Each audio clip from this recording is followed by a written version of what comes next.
Breaking news سے آپ کو آگاہ کرتے چلیں، افسوسناک خبر شامل کریں گے کوٹ ادو سے، جہاں نورے والے پھاٹک کے قریب ٹرین حادثہ، سیکنڈ ایئر کا طالب علم محمد ذیشان جاں بحق نوجوان کے گھر صفے ماتم بچھ گیا۔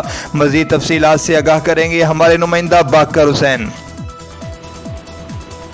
جی بالکل، کوٹادو سے جہاں نورے والے پھاٹک کے قریب ٹرین حادثہ، سیکنڈ ایئر کا طالب علم محمد ذیشان جاں بحق نوجوان کے گھر میں صفائے ماتم بچ گیا۔ علاقے میں سوگ کی فضا قائم۔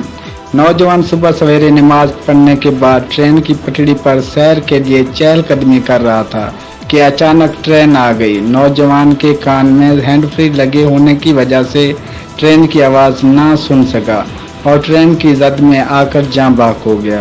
کیمرہ مین شوکت علی بلوچ کے ساتھ باقر حسین، سٹی 5 نیوز، کوٹادو۔